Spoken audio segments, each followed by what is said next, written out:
Okay, it's time, guys. We can start quickly. So, firstly, good evening, everyone. Welcome back to your own channel, which is Scholars. I'm hoping everybody is having a good day today. Yes, so on that note, let me just say that today is Tuesday, and therefore, we'll be having a class for Standard 11. And since most of y'all requested that your exams are over for term 1, from today we'll be actually discussing term 2 ka syllabus, right? And we'll start off with chapter 7, which is titled as Changing Cultural Traditions, right? So there's going to be part 1 of that chapter. So yeah, that's like a brief heads up as to what we'll be discussing in class today. Cool, but before that, hi and good evening everyone who are already here. Hi Preeti, hi Namatullah, Saksham and Aditya. Hi, good evening everyone. Okay, I know most of you are excited for this term 2 syllabus. I am also excited. So without any further delay, within just like 4-5 minutes, we'll kickstart. Right? Okay, cool. Trisha is also here. Hi Trisha. I'm hoping others will join in the meantime. I'll just Aditya, to be very honest, I think I can complete it in 3 parts only. Let's see, I'll try to complete it in 3 parts. If not 3, then maximum 4. Definitely not beyond that, Aditya. So it's either 3 or 4. Trisha, 3 or 4. That's exactly the point I was making. It's either 3 or 4. It's a quite a small chapter. Like even if you look at your textbook, it's just like 15-16 pages long. So it shouldn't take more than 3 or 4 sessions, guys. Okay, cool. Good evening. As most of you all know, my name is Nikitha and I'm the history educator here at Unacademy Scholars channel, and I take classes both standard 11th and 12th. And as far as my educational qualifications are concerned, I have recently graduated from Ashoka University with a bachelor's degree. I have a major in history and a minor in political science. So quickly talking a little bit about Unacademy's plus features. There are so many, out of which you can learn live from the comfort of your own houses. There's unlimited access to all the courses taught by top educators of India, and all of them are available on one single platform. Regular doubt clearing sessions, answer writing sessions, practice tests, live test series, and additionally we also have exhaustive coverage of syllabus, mentorship and guidance, along with access to study materials, which are usually in the form of PDF. So when it comes to pricing for Plus, the prices you see on the left side of the screen are the actual prices. You can use the code which is TUM10 and get a 10% off, and these are basically the post discounted prices, right? So this is the code. When it comes to pricing for Iconic, we have 9 different ranges of subscriptions, starting from almost 3 months to 48 months.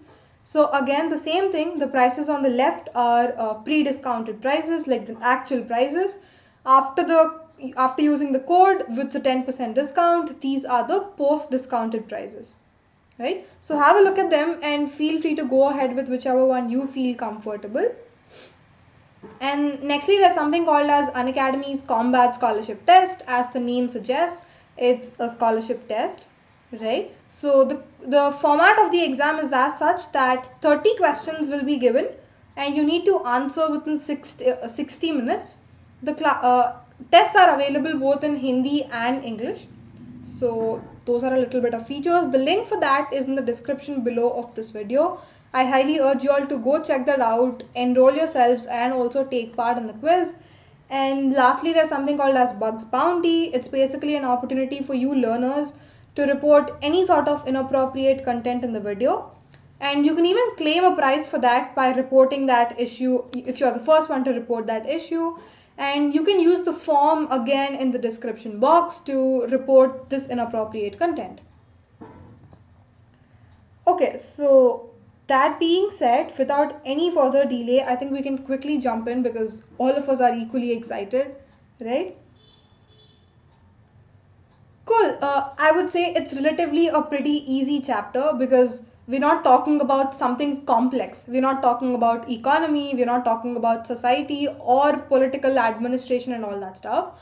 The main focus of this chapter, as the chapter title suggests, is about culture, right? So it majorly focuses on the cultural developments, cultural aspects, what's happening in terms of culture, right? Again, just to give you a brief context as to like which element are we going to discuss in particular. As I always tell you guys that there are four elements to studying history, right? All of you all know this, but let me just like recap so that we all of us are on the same page, right? The first is political aspect, economic aspect, social aspect, and cultural aspects, right? So out of these four important aspects for any history study, we are dealing with the fourth aspect, which is the cultural aspect, right? Be it in terms of religion, be it in terms of art, architecture, any other cultural elements, right? So that's what we're going to discuss in this particular chapter, and how they have been changing over the medieval Europe, right? Especially from 14th to 17th century, right? So that's the brief intro.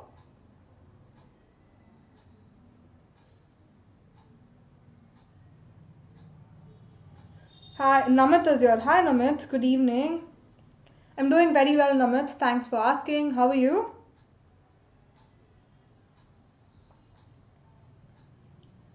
Okay, we'll quickly start. So, the main focus for us is 14th to 17th century, right? So, within this 14th and 17th century, Europe saw a lot of change, Europe saw a lot of development basically. And that development is majorly in the aspect of the number of cities growth, right? Before that, everything was like a rural way of living. We used to have all of these feudal societies, feudal structures, as we have discussed in the previous chapters. But from the start of the 14th, it slowly started changing because we don't have a rural way of life anymore. We don't have villages and all. Instead, a highly developed, distinctive urban culture is developing, right? Which means we have so many cities, the number of cities are also increasing, the way that people are leading their lives is more modern right now, right? And in fact, it's true, people living in the cities are more civilized than when compared to the rural people, right? So civilized as in they're not barbaric anymore, like they know what they're doing, they're modern in their lifestyle, in their eating habits, in their social interactions, right? Everything is so civilized and sophisticated. That's what I mean by urban culture, right? uh, Within Europe also we have quite a few number of special towns or cities which have been gaining a lot more importance than other cities, right? For example, they are Florence, Venice, and Rome. Even till today in the 21st century, these cities are still famous, right? Because Florence and Venice, I think, in Italy, right? So all of these places are in Italy. They are very famous. They're more developed, like urbanized way of living. They're culturally very supreme, right? So right from the 14th century, they have been important. So especially in terms of centers of art and learning.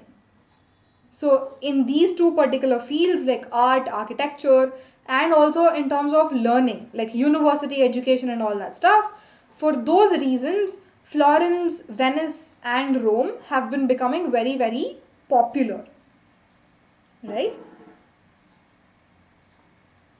Okay. Also, like as I keep going, if there are any questions, guys, please put them in the chat box. Yeah, we can take up one by one. Um, Also, there are so many artists coming up, there are so many writers coming up, right? Because there's so much of development happening in the cultural sphere. Everybody is interested either to paint, draw, sculpture, writing, poetry, and all that stuff, right?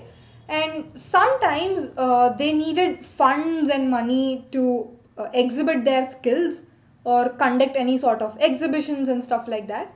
Obviously, these common people did not have so much money, and that is when this patronizing started, right? The concept of patronizing, where all of these rich people, aristocratic people who have a lot of money, they usually fund all of these artists and writers.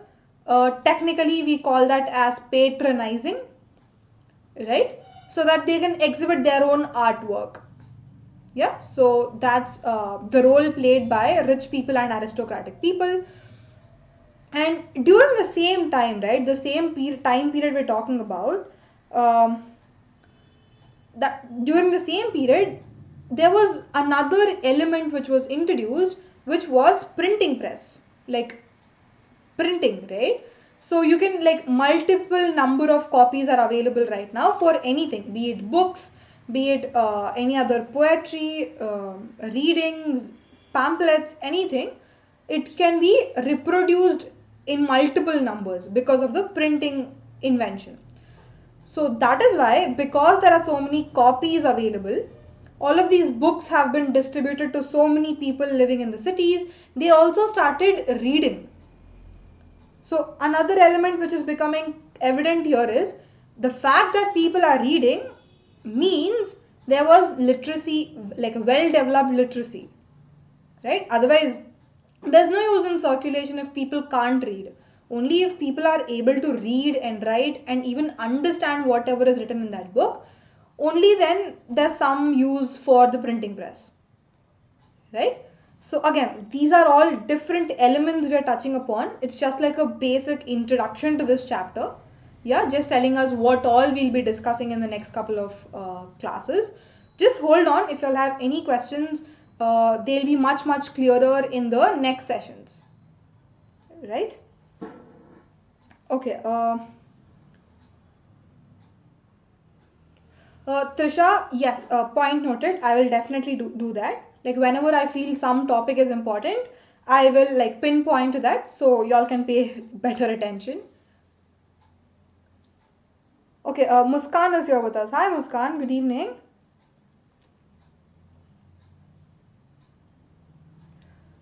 Cool. So we're done with the first slide. In case y'all have any questions regarding first slide, let me know. Otherwise, we can jump into the second.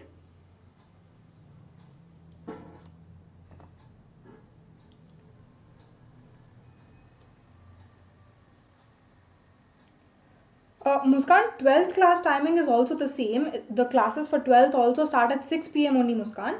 But for them, the classes are on Monday, Wednesday, and Friday. It's just 3 days of the week. Right? So the other 3 days are for 11th standard, but the timings are the same, Muskan. Okay, thanks Aditya and Saksham for responding. I'm hoping others understood as well.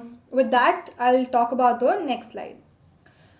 So that was the printing machine part. Another element which has been becoming popular or gaining importance in this period is a sense of history, right?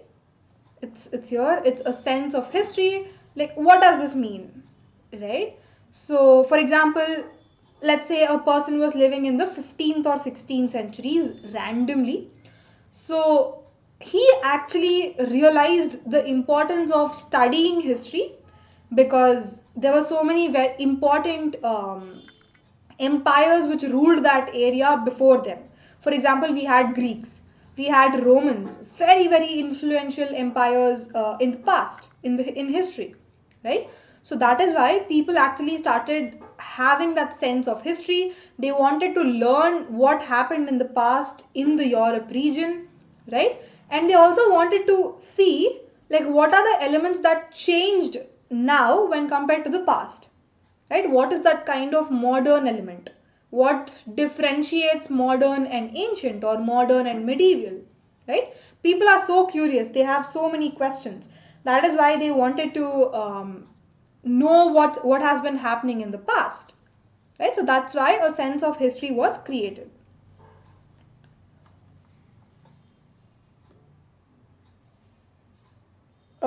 Okay, somebody is busy right now. Yes, you can do that. You can ask me questions related to this in the next class as well. So yeah, don't worry about that.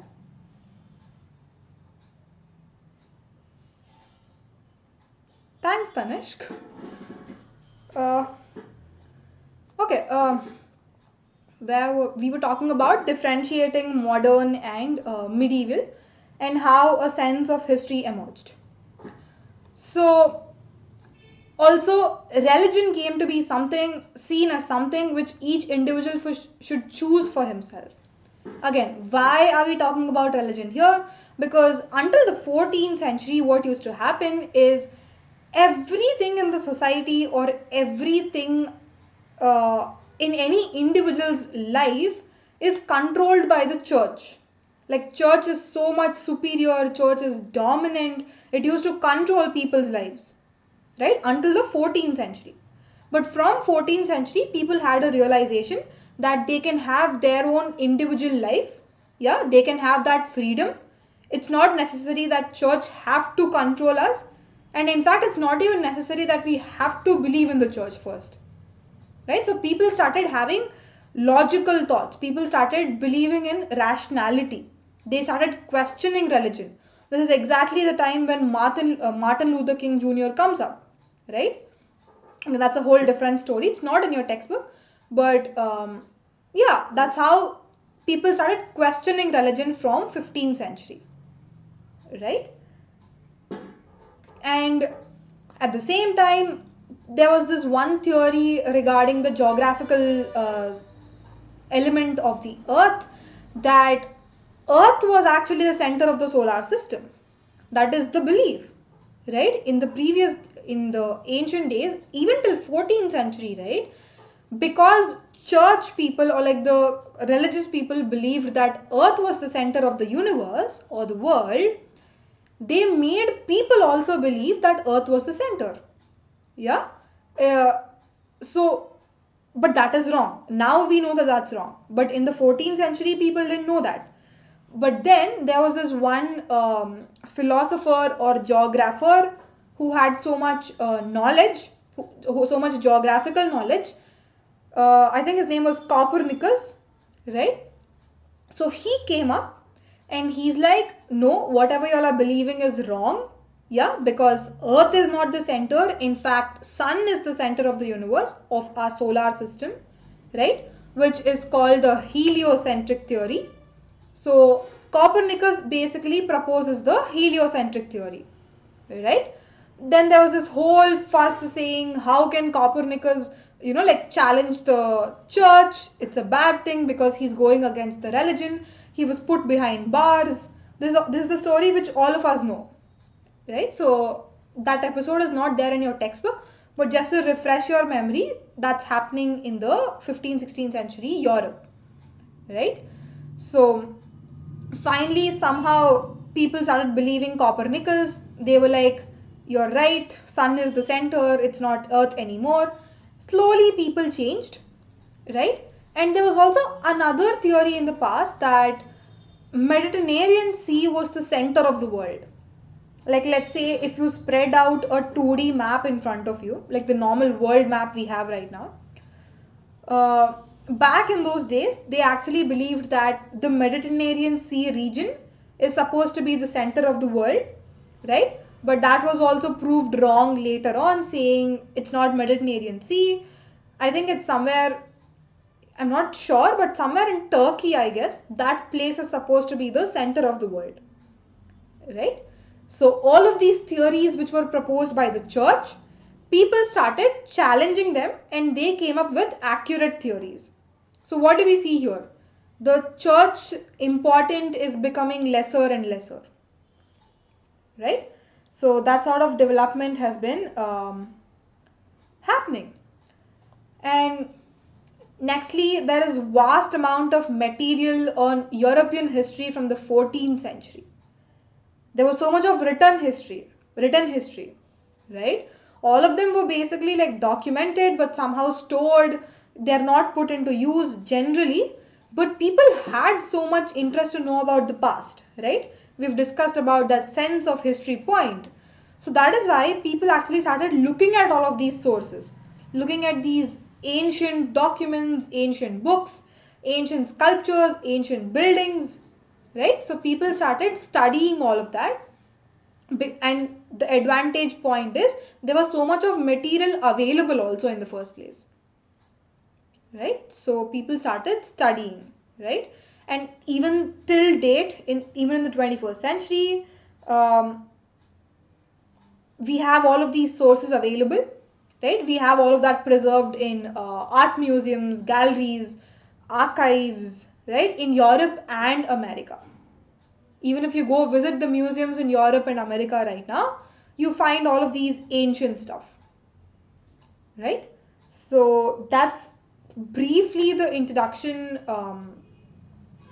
for this chapter. From next slide, we'll go into the details of it. But till here, if you all have any questions, guys, please let me know. Because once you have the base, then it's easy for us to move forward, right?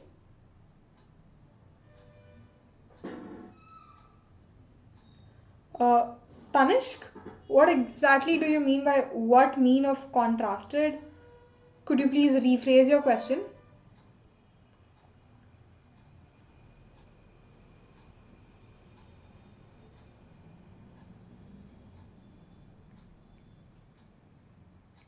Okay, Saksham says it's clear. Thanks, Saksham. Tanish, please rephrase your question. Uh, then we can go ahead. Cool, all clear, Aditya. I'm hoping everybody else is also able to understand whatever is going on here. Honestly speaking, it's an easy chapter, especially because we've done so many tougher chapters before, right? The Central Islamic lands and all were much, much harder when compared to this line. So, yeah.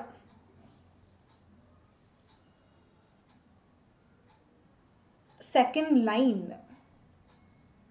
Oh, contrasted word meaning. Right, Tanish. So, contrasted is nothing but when you're comparing two different elements, yeah, the difference between them. Right? Let's say in that scenario, you're comparing ancient and modern. Right? So, what are that different elements or what are those contrasting elements in the modern era which are different from the past? Right? So, in one word, if you have to say, it's difference. Right? So, yeah. Yeah, it can, you're right, Aditya. It can also be some sort of comparison, right? You only compare things when there are elements to be compared, right? And out of that, you can have two outcomes. Either they can have similarities or differences. But in this case, we have differences, right? Yes, Aditya, that's true.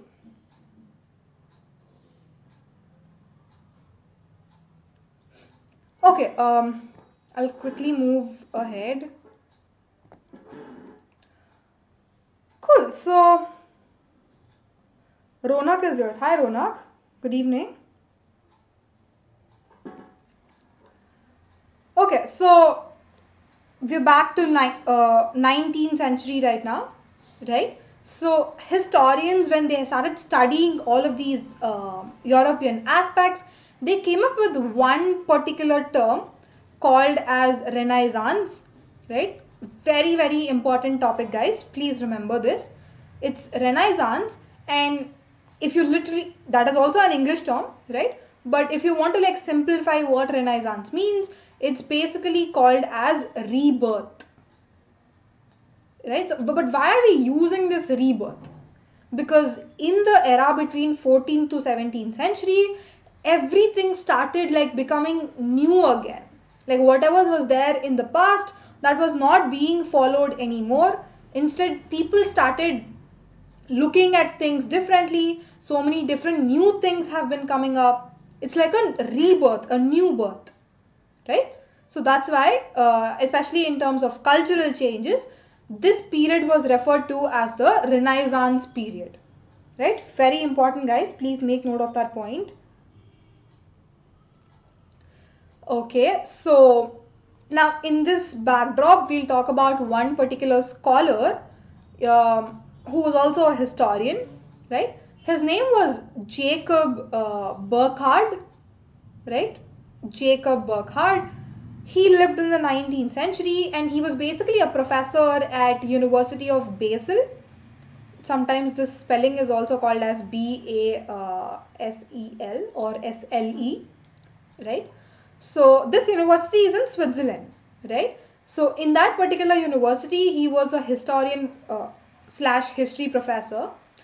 So he actually had a student, right? His student name was Leopold von Ranke, right? He also later went on to, sorry, I'm so sorry. This is the professor, right? Leopold von Ranke was the professor. His student was Jacob Burckhardt, right? I'm repeating this again because I myself got confused. Sorry, guys.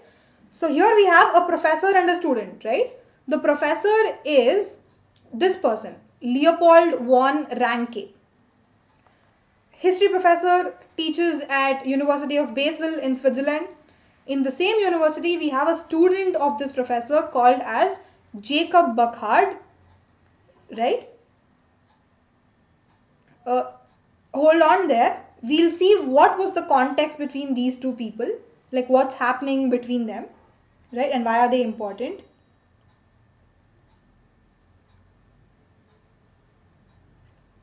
Exactly, Aditya, you're right. Like whatever was old, it was not there anymore. Instead, new elements of culture have started to develop.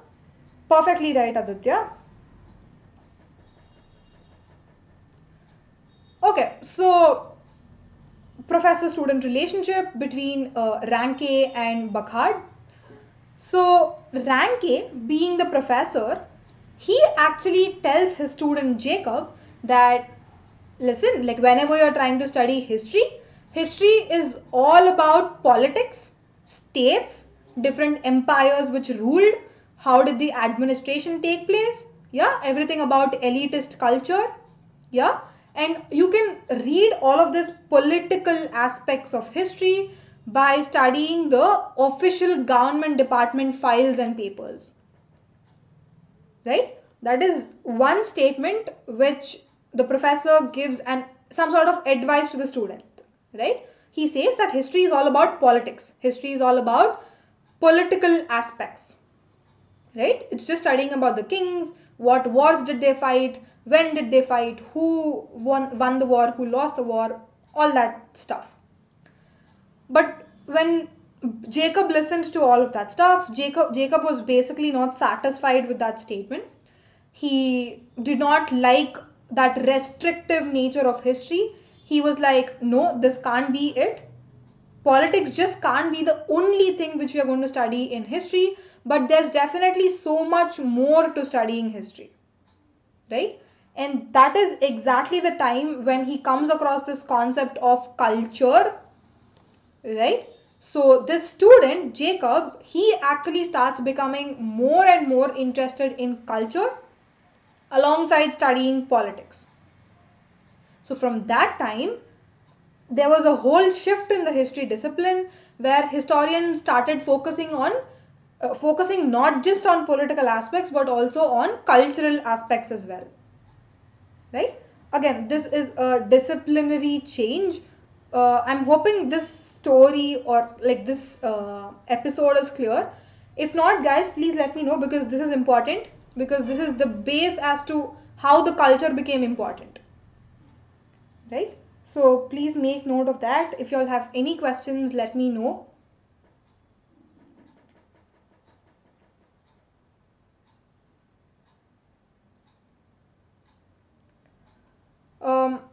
Okay, I don't see any questions. I think I can go ahead.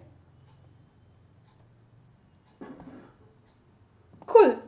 So under that pretext that Jacob has actually gained a lot of importance in the cultural aspects of history as well, Then he studies a lot about it, like he has so many sources, he's done his own research, and finally he publishes a book called as The Civilization of the Renaissance in Italy.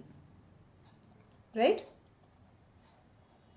It's called The Civilization of the Renaissance in Italy, and he publishes that in the year 1860. Right?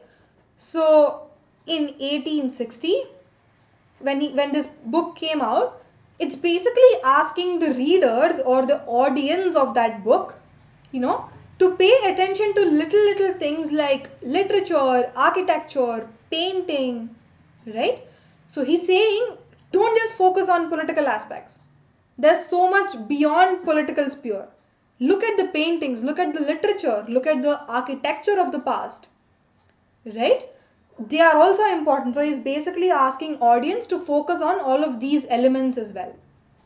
And all of this came to be called as humanist culture, right? So again, we look at what this humanist culture is, but this book was a starting point for the introduction of humanist culture. So it basically very widely spread in, especially in the Italian towns from 14th to around 17th century, right? So what is this humanist culture?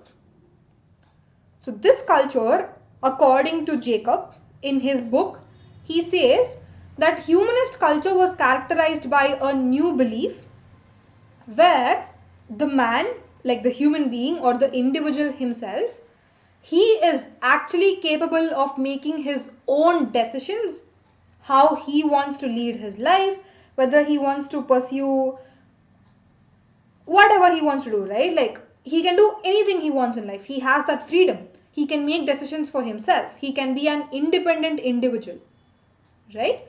So he has that liberty. So that is what is referred to as the humanist culture. Everything is based on the human himself, right?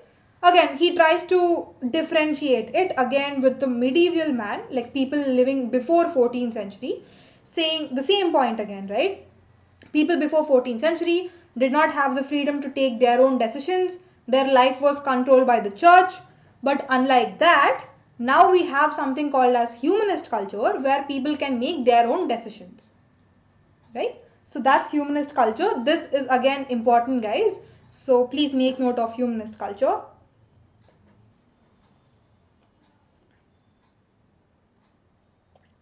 Yes, Tushar, we are into the new chapter. It's okay. It's been half an hour we started, but like you can join us now. No problem.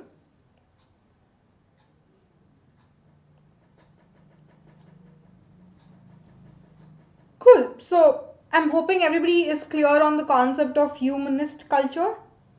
That is important.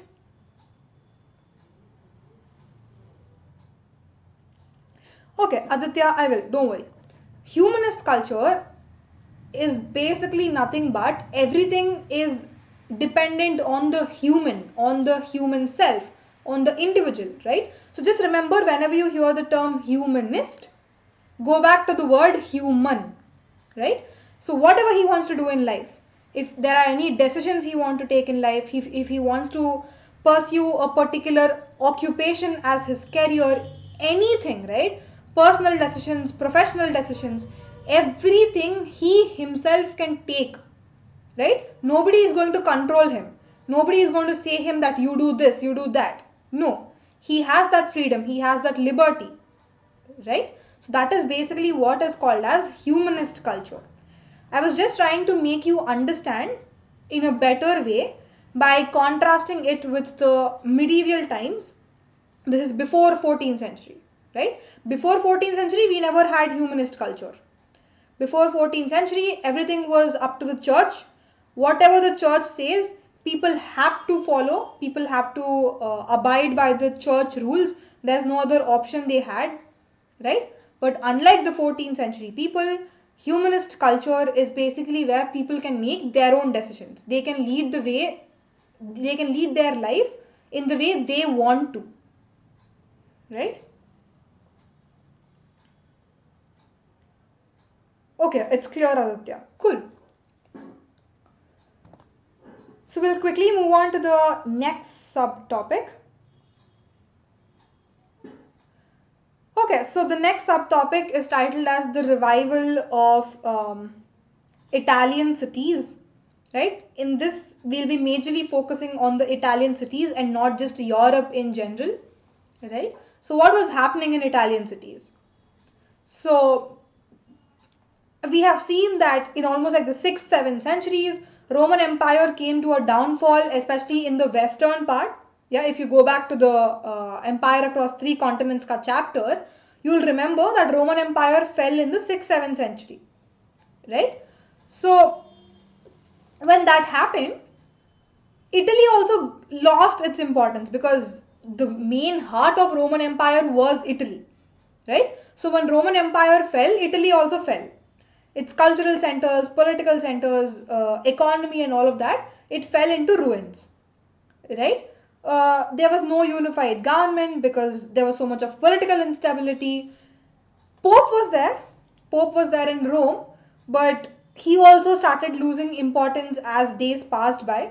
So, which basically meant that he is not a strong political figure, and there's so much of political instability happening in Italy, right? So, this was the context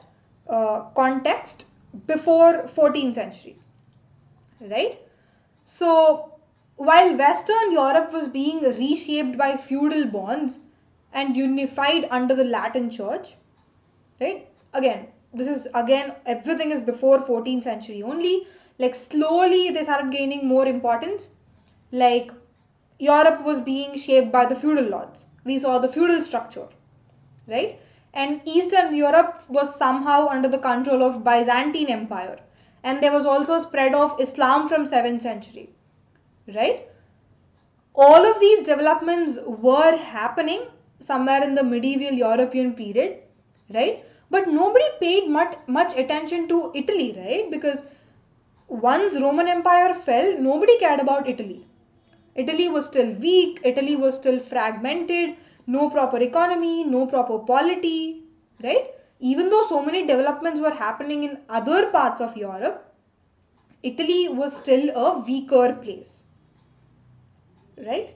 So, that being said, however, it was these very developments that helped in the revival of Italian culture.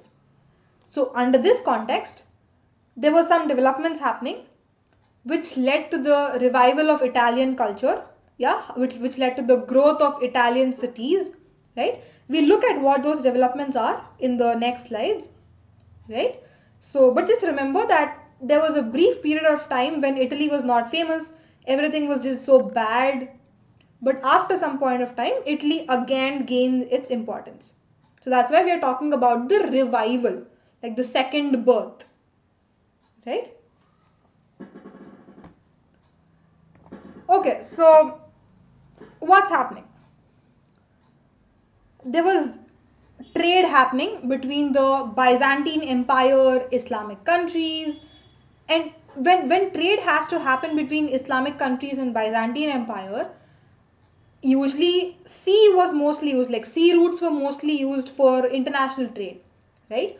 So this Italian coastal ports, whatever ports were located on the Italy coastal region, they were gaining importance, they were becoming more popular because when the trade has to happen between Byzantine and Islamic empires, they have to take a stop near Italy. Boats and ships have to stop near the Italian ports, probably unloading or just like a stop or halt, right? So because of that trade element, Italian ports have been becoming more and more important, right? And nextly, there's Silk Route trade happening where Italian towns again played a central role, and this was happening in the from the 12th century, right?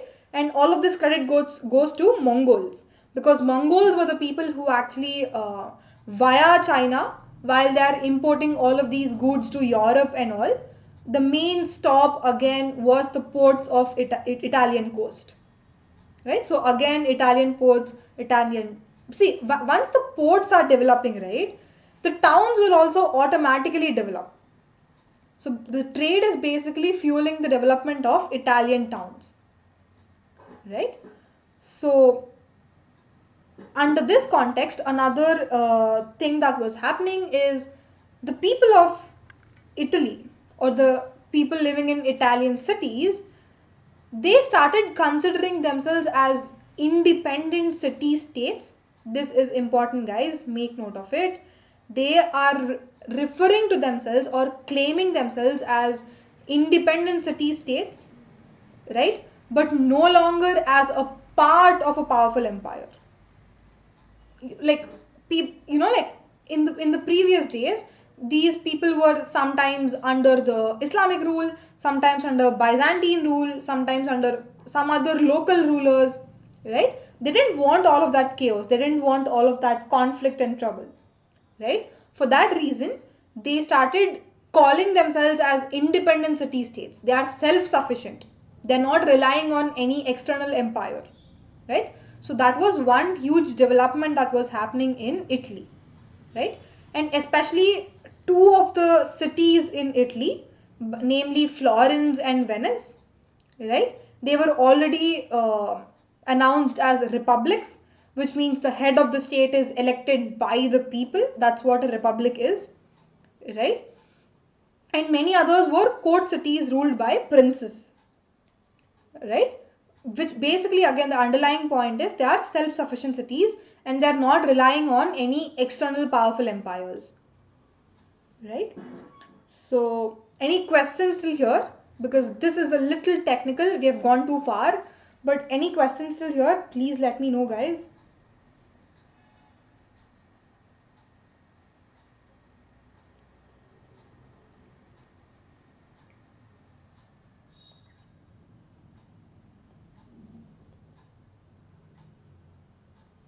If there are no questions, I think I can move ahead.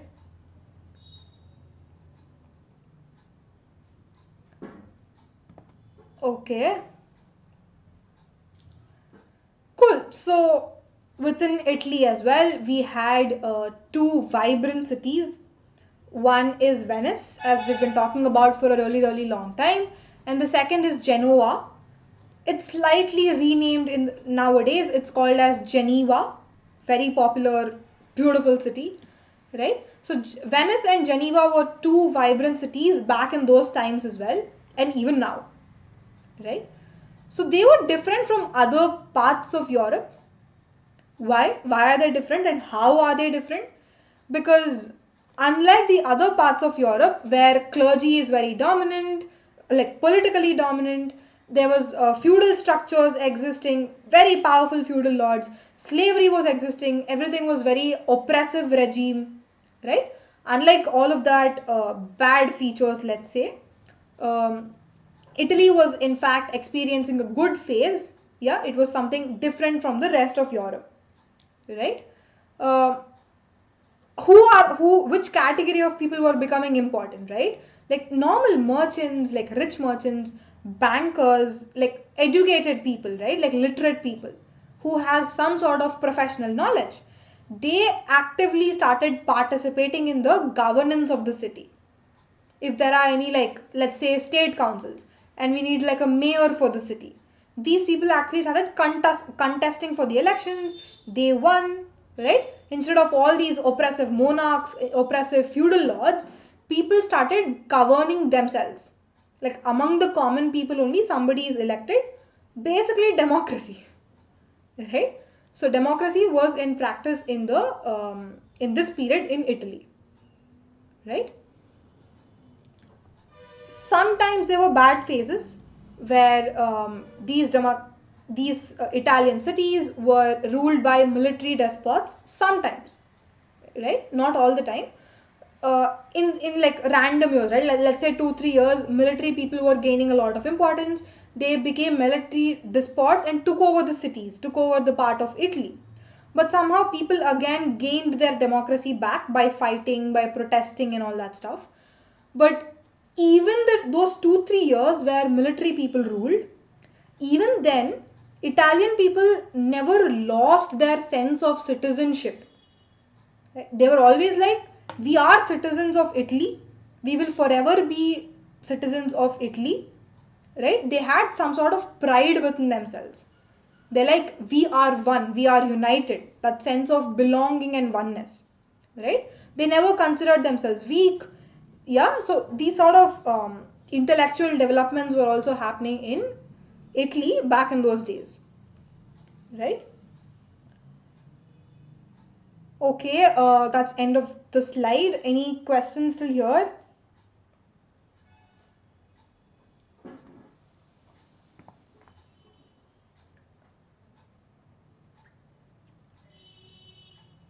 Any questions, guys? Let me know.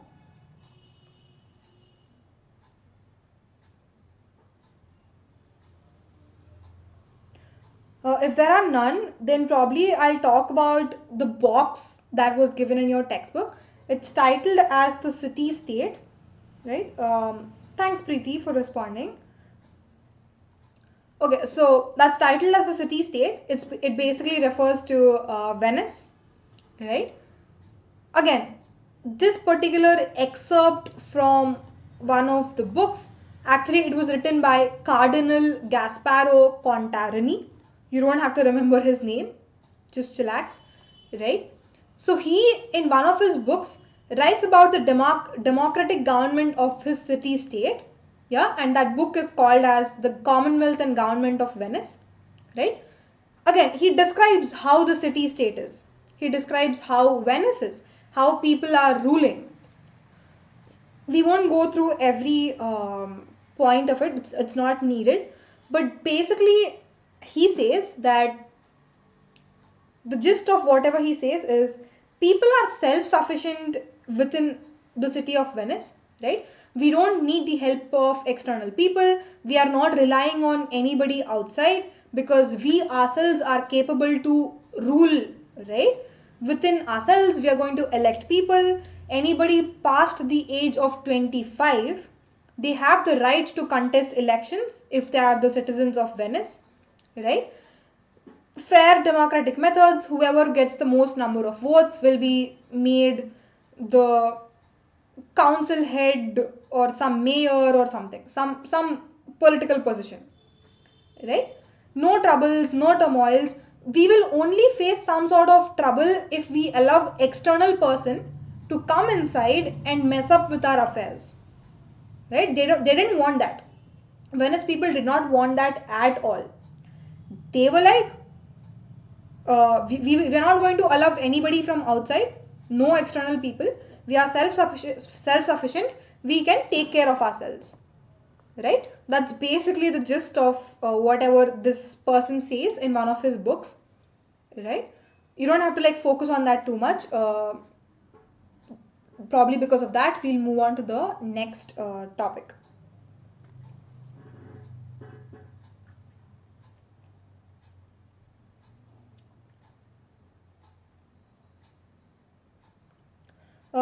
Okay, Vajahat has a question. Vajahat,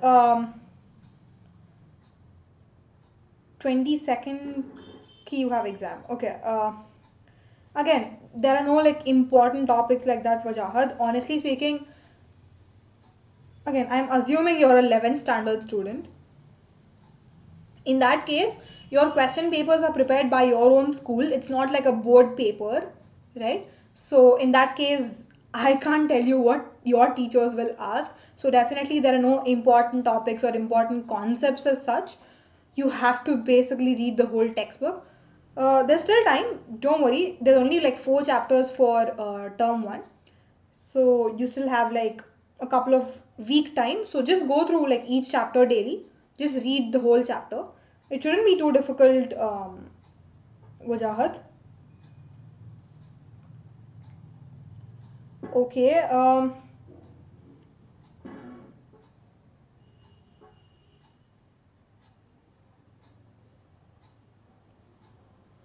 Nematullah, to answer your question regarding the founder of Shvetambara sect, I think it's okay.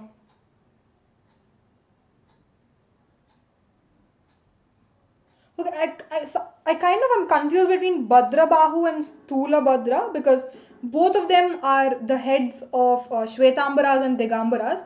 I'm not remembering which one is for what, but I think Nematullah Stulabhadra is the founder of Shwetambaras, but I'll just check and get back to you. Right? I think it's Stulabhadra Nematullah.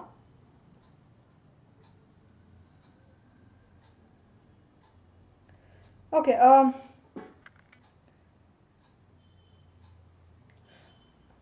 Aditya, again, that box they have given in your textbook, that like so many dates are given, right? Like 7, 8 dates are given in one particular box.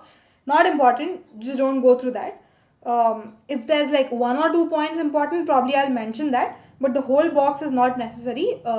Leave it, like it's not important.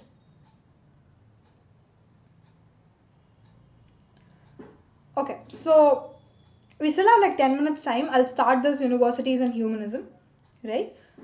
So this is the next subtopic in your textbook. It basically talks about what is the kind of environment that was going on in the university structures, like places where you study, right?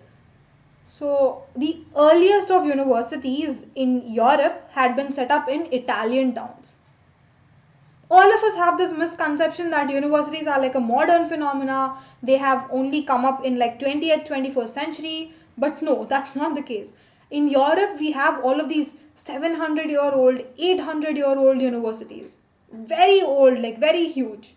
They almost look like palaces, right? So in Italian towns as well, we had some earliest universities coming up. Out of them, the universities of Padua and Bologna.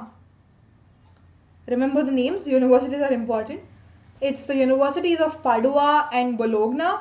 They became to be very, very important universities. Alongside, they were also important centers of legal studies from 11th century. Legal studies, lawyer, advocate, right? So that kind of like law subjects became important in these universities. But why? Like, why only law? Why not anything else? The reason being, in these Italian cities, there was so much of commerce happening, like so many transactions, so many judicial elements, right?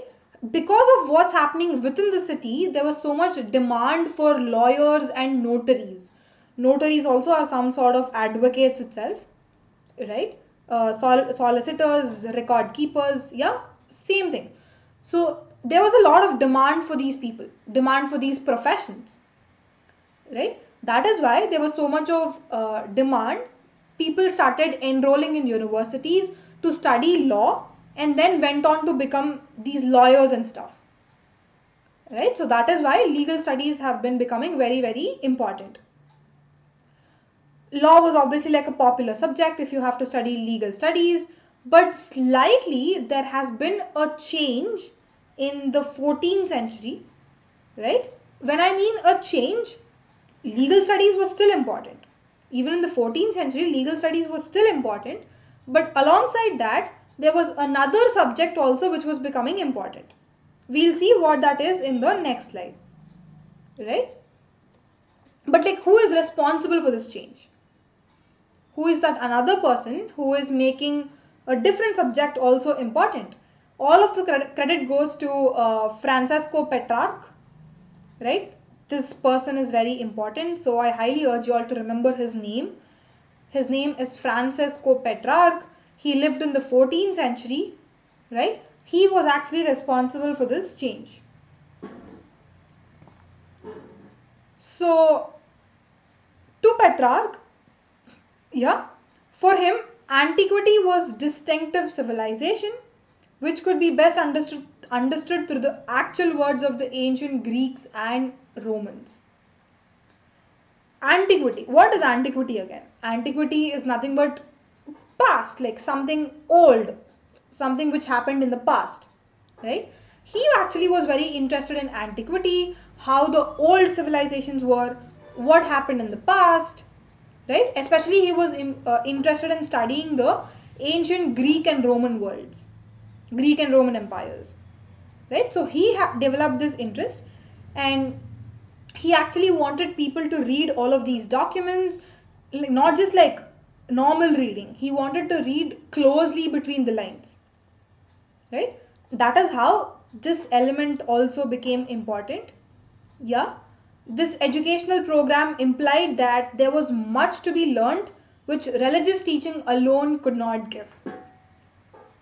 You can slowly see a shift away from religion, right? In terms of normal life, in terms of educational purposes, in every sphere possible, slowly religion has been becoming less and less important. Yeah. And then this Petrarch actually introduces something called as humanism. Yeah. And that is where we have the presently existing humanities came from. Right. So now I'm hoping you all understood what humanities are. It came from this humanism or humanist, right? So this was actually happening because of Petrarch. Petrarch again was alive in the 14th century, right? So what is humanism or what is humanities? For him, these 5 important elements constituted humanism. One is grammar, then there's rhetoric, then there's poetry, history, and moral philosophy. Right? These 5 elements constituted humanist for Petrarch, and he started, like emphasizing on the fact that people have to learn a lot about these, not just about the legal studies. And that's how humanities gained a lot of importance back in those times. Again, right? It was from the Latin term humanitas that humanities came into being, which we now know, right? This word has actually been used many centuries ago by a Roman lawyer and essayist called as Cicero, right? He was, again, if you all know who Julius Caesar is, he was a contemporary of Julius Caesar. He actually coined this term called as humanitas, right? So these subjects were not drawn from or connected in any sort of way with religion, right? And in fact, they encouraged a rational thought process. They asked people not to believe in anything blindly. In fact, only if you think that if it's correct, or if it has a logical connection behind, or if there is something to critically think about it, or if there is something you can debate about it, right? You analyze things for yourself. Don't believe in anything which randomly a person says. You have your brain. You have that thinking power. So think for yourselves. And the element or the process of debating over things gained importance, right? So these were basically revolutionary ideas, right? Because going away from religion or shifting away from religion is definitely a revolutionary idea. Yeah. So these revolutionary ideas actually started gaining importance in university atmosphere. Yeah. Especially in the newly established universities in Petrarch's own hometown of Florence. Florence saw a rise of many new universities. Especially there, these humanities have started becoming more and more important. Right? Again, that's like a drastic change, right? Till 13th century, it's nothing. Italy was nothing, Florence was nothing, Venice was nothing. But within like 14th, 15th centuries, just over a span of 2 centuries, there was like a dramatic shift, drastic change. Everything is important right now. Like there's so many intellectual ideas. Everything was just so developed, right? So that's the context of what was happening in Italy, right? Um, a city is known by its great citizens as much by its own wealth, right? Again, like for a city to become famous, you either need like 2 elements. Either the city has to be rich and like super developed, right? Or it can also become famous by if there are any great people coming out of it, right? Let's say there is some small town in Gujarat, Yeah, like some random place. It's a small town. People don't know that town.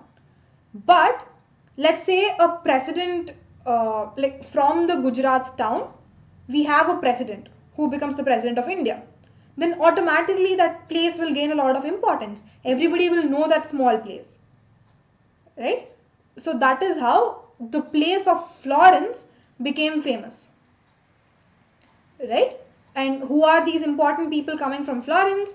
Number one, we have Dante Alighieri.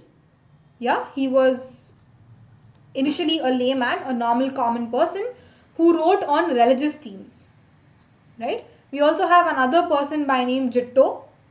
He was basically an artist who used to draw and paint all of these lifelike portraits, right? Very different from other painters. So because of these two particular people, Florence actually became very, very famous, right? So from then it developed as the most exciting intellectual city in Italy. It also became a center of artistic creativity. So many writers, poets, um, painters, sculptors, artists, right? So many creative artistic people started emerging in the Florence city of Italy. And the term Renaissance man is often used to describe a person with many interests and skills. Again, like what is a Renaissance man? Renaissance man is again important, guys, so please make note of what a Renaissance man is. Let's say there's some some person, right? He's a scholar because he's intellectually very, very sound. He has diplomatic abilities and he also knows something about religion. Let's say he's a theologian, and he's an artist as well, probably because he can draw or sculpt, and like n number of other talents. So like people who has, like the same person who has a lot of these talents, he is basically referred to as a Renaissance man, basically multi-talented, right? So that's Renaissance man. Please make a note of that point, guys. Okay, Sahil is here with us. Hi Sahil, good evening.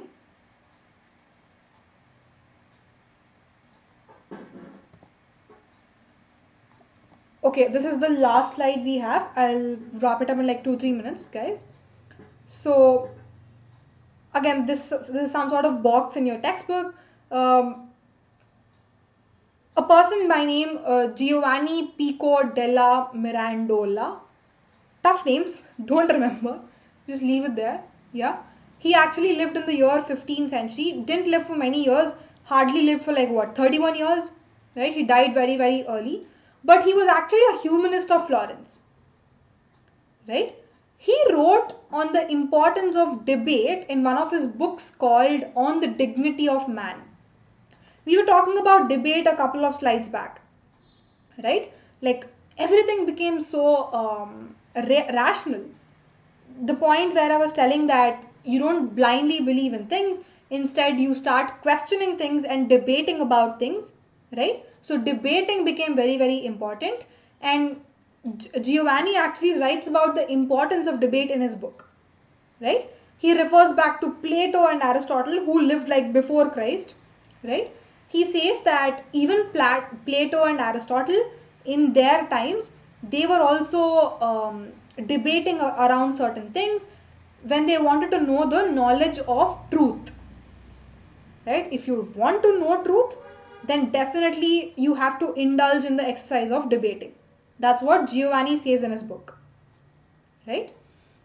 Again, he draws an analogy or comparison saying just like how for a body, like a physical body to be strong and energized, he needs to do some sort of physical exercises like gymnastics and stuff. In the same manner, for the mind to be strong, right, he needs to start thinking very vigorously and also debate on certain things. So by drawing all such comparisons, by going back to Plato and Aristotle, he somehow makes a conclusion that debating is very, very important, and he asks people to debate and not just blindly believe in certain things, right? So Yeah, that's all we have for today's class. Any questions, guys, please let me know in the chat box. We can quickly answer them. Okay, Nematullah has a question. What was the contribution of saints of Bhaktis and Sufi movements?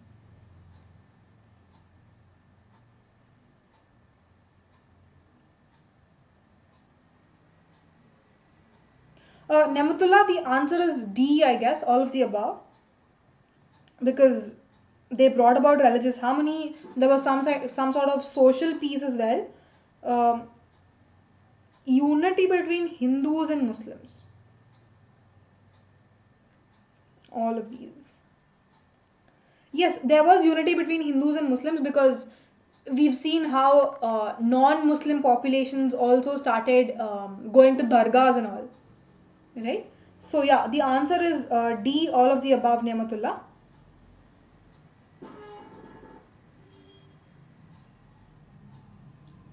Okay, so 11th standard students, any questions? Any questions regarding whatever we've discussed till now, or any general questions you'll have? Please ask in the chat box. Otherwise, I'll wind up this class. Just keep typing down any questions if you all have. I'll conclude this. Um, just a little update on if anybody's term 1 exams are not yet over, right? There's a fast track revision session happening for humanities students.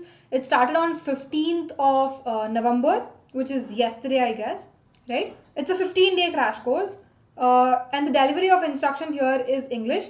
And these are the educators here. You can see, look at their profiles, and if you're interested, you can go join their classes. It's basically a crash course, right? And also there's a special offer going on right now for plus subscriptions. It's a limited offer, so go grab yours before the offer ends. Again, the link for that is in the description below of this video. Check that out. And finally, thanks guys, thank you so much for coming in to this class. If you like the content of these videos, please do like it, share it as much as possible, and also subscribe to the channel Unacademy and Scholars in particular. Thanks once again. Thank you so much. The class is officially over. In case you'll have questions, stay back. If you don't have any questions, you'll are free to leave.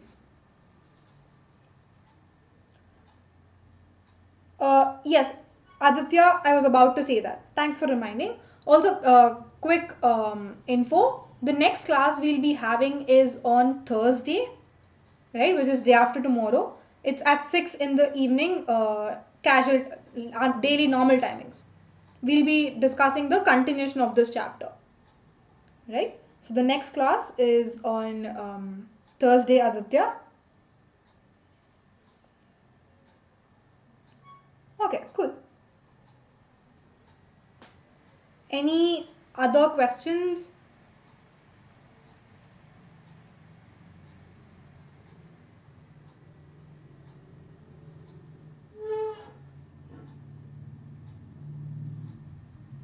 If there are no questions, we can wind up. No problem, Aditya. It's my pleasure teaching you guys. I had fun. At least this topic is interesting for me. I don't know about you guys, but culture is something which in general is an interesting topic, right? So y'all talk about like very light things. You don't have to remember stuff. Firstly, that's why I like cultural aspects. Yeah, I'm hoping y'all found it easier too and like easy to understand. So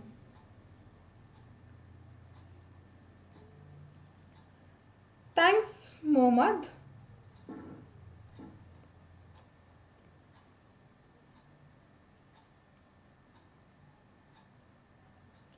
Okay, I think I'll wind this up. Yes, it is easy, Aditya. Cool. So I'll see you guys again on Thursday for this continuation of this chapter. It's a great chapter. I'm happy that most of you all tuned in today for this. Thanks so much again. Have a good evening today. Have a good day tomorrow, and I'll see you guys soon.